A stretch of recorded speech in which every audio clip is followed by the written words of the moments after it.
Good evening and welcome back to Tiny Bunny.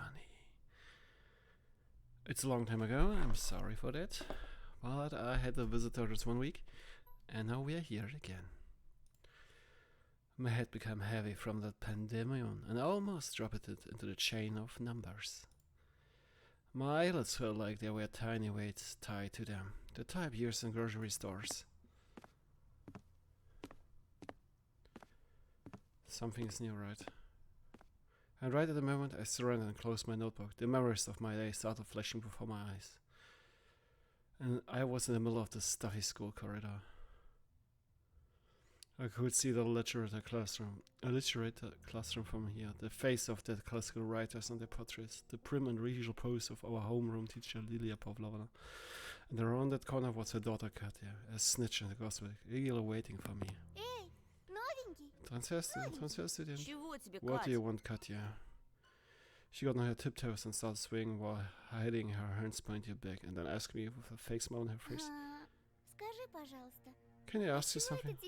Okay, this is the same scene, right? Why did you translate here? I might have told the truth, but this is Paulina. But Katya will sell it on the market for 3 kopeikas. It will be the same as printing all my thoughts and hanging them near Vova's picture for everyone to see. So I reverted to answer. I knew about her. It's all because of my parents. And my mom. But Katya didn't even listen to me. She just rushed over the perked up ears of her friends, whispering something while stealing glance at me, giggling. Yeah, right. He takes us for... Okay, I will skip. I know you are not already are. You got some big shot now. The family is hiding on a remote little village. That's not what you're like. Out of blue. Must be start blaming your classmates from day one. Stop, you know he started. And if that wasn't enough, there are rumors that they're hanging out with diligence from Ronka's Piatfanska. Be careful with your backs, girls. I wouldn't be surprised if things start disappearing from our wardrobe. And we all know how to blame Petrov and his friends. Okay, he's a noun, bully, and criminal. Da-da-da. Shut up. Look at him scream as if something bit him. His pupils look pupils. Look at how white they are. I hope he won't go insane and resort to violence again. I mean, there must be a reason his mom always feeds him to her spells, right? I just stood there in confusion, trying in vain to understand how she found out about my medicine. And what scared me even more was the possibility that her nonsense had some truth mixed in. Yeah, that's right. He's as insane as his little sister. Can you imagine that she says a human-sized old wizard to her every night? Da-da-da, da-da-da, da-da-da. But not a single half person has seen it. And the simpleton believes her. Can you imagine it? And then I coughed as seeing a kind look from the smirking crowd. Is it true, Anton? Are you unwell? Paulina, please listen to me. Yeah, right. Don't listen to this liar, Polinochka. You don't even know that he shit on you with some not from our school. Oh, Alisa? Alisa. Okay. Pulling as loud as someone kicked her in the stomach and burst out in tears and fell to the dirty floor, wailing and screaming. No. Look at his punchable face. What? You smiled that someone of the guys kicked the dog, Shushka. So that's why. Look at his face. This is really punchable from Katya. I couldn't understand her reaction, but I still rushed to pull me aside before getting shoved violently by Katya. You monster. Time for it to duel. Rage was building up under the veil of my fear. It slowly rose from the cloudy mist. I felt my upper lip creep up, showing my teeth. The fact that your father beats your mother doesn't give you the right to do the same to girls. My fists became hammers. I couldn't unclench them. Nobody can speak about my family like that. I came to my sense when I lunged at the angry Katya. He went nuts. Peter went completely insane. At the same moment, the crowd around her became louder, starting whistling and roaring. Okay. The sub-desserts of my skills became larger and wider. They shoot up toward the ceiling. This is new. Or? Turned into a giant black forest chock full of toothy faces. I shrank to a tiny ball of fur and started shaking in fear before the might of ochre-ridden trunks that belonged to either trees or humans. It was impossible to tell. So you have finally shown your animal nature. Coward. Because her face was twisted with revelation ecstasy. Anton! Why her? Yeah, cry. I don't give a fuck. Animal abuser. I don't die when I go out with her. I was stabbed to death because of you. So, and I like to live. I mean, we can get Leatherby together, I think, when I kill Romka, or Romka get killed, or missed, or whatever. First was shocking in her ears. Then he's just an animal. An outsider.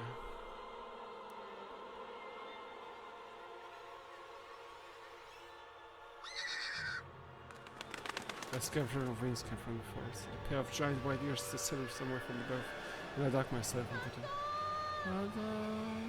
Anton! Please, wake up.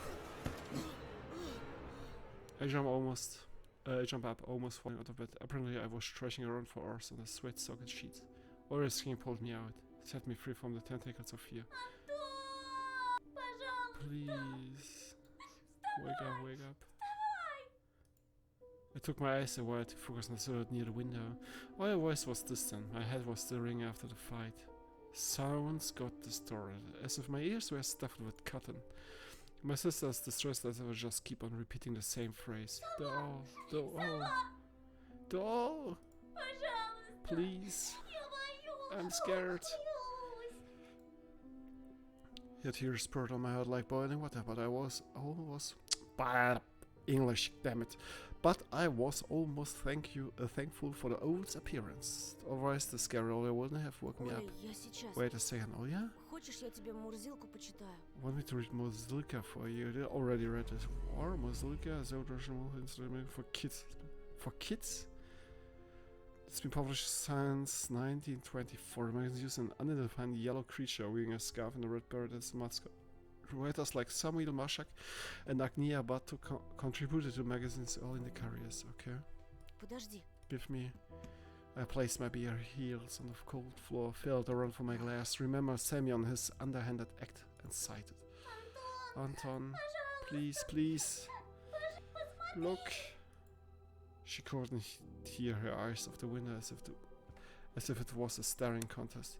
I found the light switch with my hand. The lamp purred bright, light all over me. I got up. My vision fooled me, moving the window closer, only to push it farther than the next moment. My sister was just a blurry spot. I took a hasty step forward. Olya, what's there? What happened? You want me to open the curtains? No, please don't. The owl is there. The voice was coming from behind. I turned around and froze from terror. Tear-eyed, Olya stood in the doorway. Who we're talking to right now? She stared at me with eyes that were red from crying, with her hands wrapped around her shoulders. Her voice was nervous, as if she was afraid to hear my answer. I was talking to you, to someone who pretended to be you. The lash outside my windows creaked ominously, as if something huge was sitting on the top of it. And the thing that pretended to be Olya started spreading, shiny shape, grow to scary heights under the light of a canvas moon. And this is the voice, right? This is the voice in the forest that said I need to be mean to Baburan. Please, come closer, come here.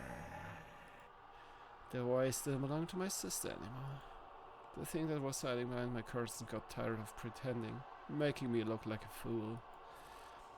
I pinched myself as hard as I could, hoping that the silhouette near the window was just a continuation of my nightmare. A hallucination brewed up by the cursed house, and who stand by it? do they?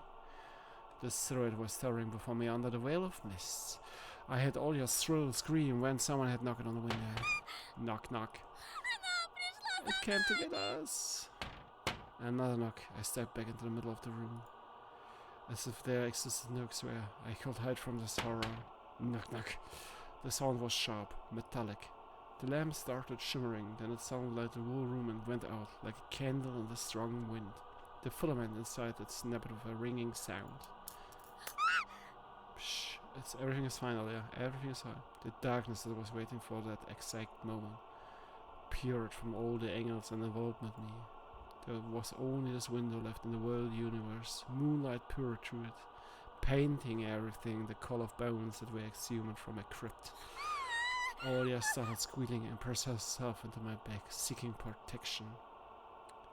And then an eye, burning with a candle's fire, stared at us from the window. Knock, knock, knock, knock, knock. No, it wasn't trying to break the window. It was toying with us. It just kept on knocking, driving us mad. As if a giant clock was measuring the time left for us. Its pendulum swinging above the abyss. Go away, get out, shoo, choo choo, go. She was screaming in desperation, her hands clutching my arm like a pair of pincers. Anton? Come closer. I can't bear make out a pair of wings that spread out above the black spot. Tell her, Anton. Tell her that I won't be a bad girl anymore. Never ever. Oh, you're not a bad girl. I just wanted to leave. Please. The moonlight suddenly disappeared and the room descended into darkness. We couldn't see the burning eye anymore. I swallowed a stinging lump that was stuck in my throat. I stepped toward the curtains, entrenched by the call of this disfigured guest. All was standing behind me, mumbling, I will be good, I will be good, I will be good. The black window was creeping closer, the curtains rustled. I reached out to move them aside so I could look my fear in the eye. At the moment I heard noise coming from our parents' bedroom. Without thinking, I pulled the curtain to the side in one swing. Nothing. True, there was something shining on the ledge among the scattered feathers. So, I get my glasses back anyway. The ones that Sammy took from me. How did they get there? Was it a gift from the Goggling Knight? Did that owl really bring them here? I look at the front yard, at the foreboding clearing, at the toothy forest. Not a soul, not a trace of our late night guest. Only the old lamp was streaming like a lone watchman among the snowy desert. The dry window frame cracked. I tore away the insulated tape and the stripes of glued newspaper. Opened the window with big trouble. Frost spilled me with his little needles. The paintings on my walls moved from the draft. I touched my glass, sure they would melt in my hands. But they were weird. My brain was scrambling for an explanation. Sam and his gang just pulled a prank on me. That was it. That's it. A smooth white blanket was glittering under the street lamp just outside our yard. If anybody was to get close to the house, to climb the path to the ledge of my window, they would surely leave footprints. But there were none. I mean, here are old prints, right? I mean, this is our footprints. I cautiously took my glasses. My wrist was still intact. Nobody pulled me into the darkness full of restless rhythm. Why aren't you in bed? I stretched from surprise. I almost fell out of the window. Are you out of mind? Did it feel hot in here? You want to catch a cold? They were almost here. Tasha, chase it away. Go to your room immediately and get in your bed. And you. Mom paused, directing her seething ears at me. She was thinking of a punishment equivalent to my crime.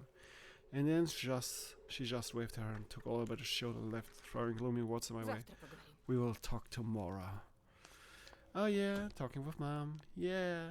I managed to get the frame back in place with a couple of hits pressed in the lashes with all the strength my finger could muster.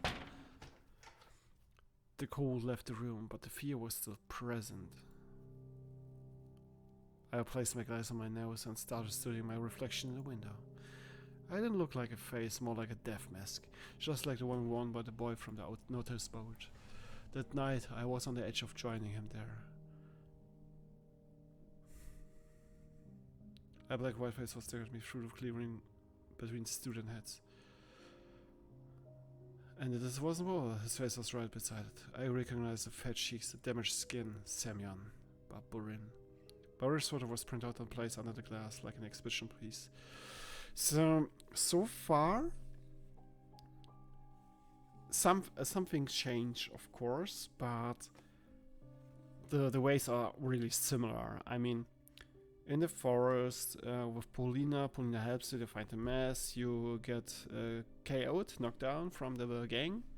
Then your father finds you, and yeah, you find the pistol in the car. And if you go to Alisa, you get to the members of the gang. I mean, they try to beat you up. Then they beat Baburin. You follow them, then they transform into Alisa. Alisa showed us the black garage, the shred. And something happens there. This is new. This with the shred was totally new. And then our father finds us, and we have seen the shred in the forest. And that's it. But everything seems really, really similar.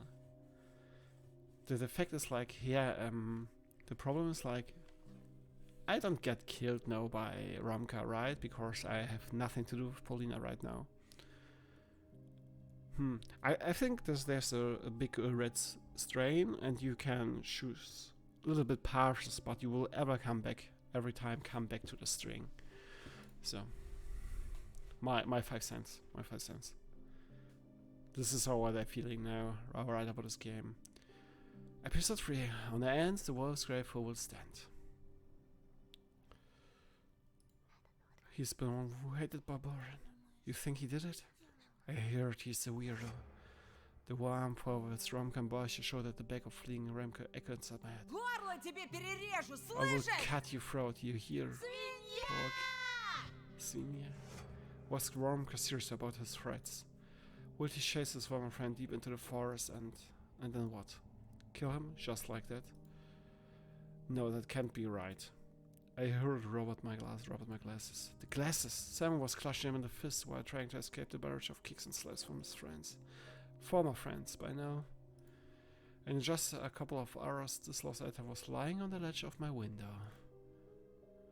It was hard to imagine that Simon suddenly got guilty conscious and returned my glass in such a strange way. I was shocked but keep walking toward the classroom, accompanied by nasty whispers all around me. The photo still stood before my eyes.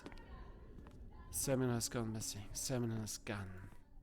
His fat fingers will never get to my throat. His silent ring won't smash into my chin. He will never humiliate me again. Was that what I wished for? On the other hand, did I really wish Simon to become a murky stain on the notice board? He was still someone's son, or a grandson, and he went through the same struggles as me. Did I really wish for my unseen companion to dispatch him in such a brutal fashion? I didn't know the answer. Or I was just scared of it. Nothing is. School still has something nice about.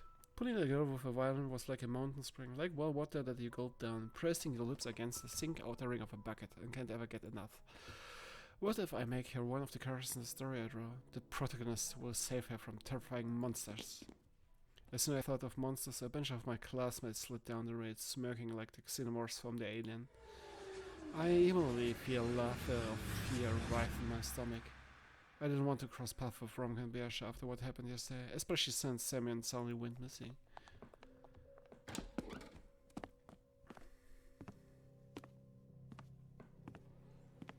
I entered the classroom and went toward the last row. All of the chatter suddenly died down, so I walked there in complete silence. I feel like my classmates pushed and poked me with their stares. They carefully observed my every move. I stared at the desk with a huge pile of library textbooks on top, my fists clenched. I feel like I was the one who disappeared in the snowy forest, and my desk was finally used for something worthwhile. Semyon's empty chair stood in front of me, the chair that once belonged to Vova gathered dust somewhere in our classroom. So we are already this. I look at the portrait of class where my eyes stop at the sentence. Last year I was tasked with learning any poem, and that suggests I learned about the dog Jim written by Esselin. I don't remember all the sentences by now, but at least one was somehow deeply ingrained in my memory. I'm sure she will come here in my absence. Please catch her eye. Go kiss her and for me. For all my real or fancied errors, asking forgiveness of her in humility. An old sheep's light projector. I call this a model a tank because it looked like one. This was time when I had a lot of cool fairy tales that we used to watch with Dad in complete darkness. I remember a little raccoon and one who sits in the pond, Kipling, Smoogley, and many others. I was immediately swept away by the memory of the projector, some of its hot casing, of its bright rays hitting the wall, turning into the screen. It's a pity that the school slides were mostly about minerals and PSAs.